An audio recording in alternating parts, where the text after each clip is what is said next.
Folks, you know what these stacks of paper mean. It's time to inform. Over the last month, we've dug deeper than we ever have before to expose a shocking truth festering right under our noses.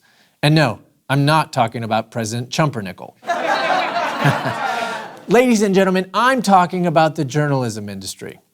Right now, in every town and city across America, there are literally thousands of journalists wasting precious time and money reporting on current events, despite the fact that You're Right gives the definitive take on every story that could conceivably matter in 30 minutes every week. Now, I first discovered this industry existed a few days ago when I placed my latte on top of one of those big red coffee holders on the corner of Prince and Mercer. It was then that I realized there was something inside the box. And what was inside the box was much more insidious than I ever could have imagined. Pages and pages of words about the economy. President, he who must be dumped. Wars, and even small politically wonky issues only I can make relevant and interesting. Yet no one is talking about how wasteful and redundant this is in the face of my weekly takedowns and eviscerations. What's worse, my research team found out that this was not an isolated incident. In fact, it's an epidemic. We've unearthed evidence of multiple national newspapers circulating around the country, thousands of regional and local periodicals, as well as countless websites and television channels dedicated to delivering the news day by day, minute by minute.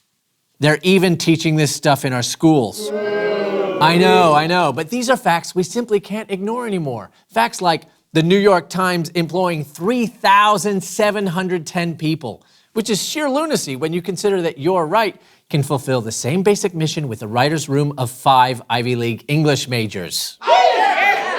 In fact, in many cases, these journalists are covering issues that You're Right already took down years ago. I already gave the definitive take on global warming back in September. It begs the question, why do reporters exist when I already do? And even more than that, what can we do to put an end to this excessive industry? Well, I suggest we start with public enemy number 1, Charlie Rose. Get a good look at this fat cat, folks. This is a man who has spent his entire life methodically keeping this bloated, useless industry afloat. Not only has he been deep in the seedy journalism world since 1972, he is also hosting a show called Charlie Rose and CBS This Morning at the same time. Even worse, his interviews on Charlie Rose take a full 60 minutes. Are we gonna stand for that? No! How long does it actually take to be completely informed about everything? 22 minutes a week! And what do we say to that? Fuck Charlie Rose! Shout it from the rooftops. Fuck Charlie Rose. Good night.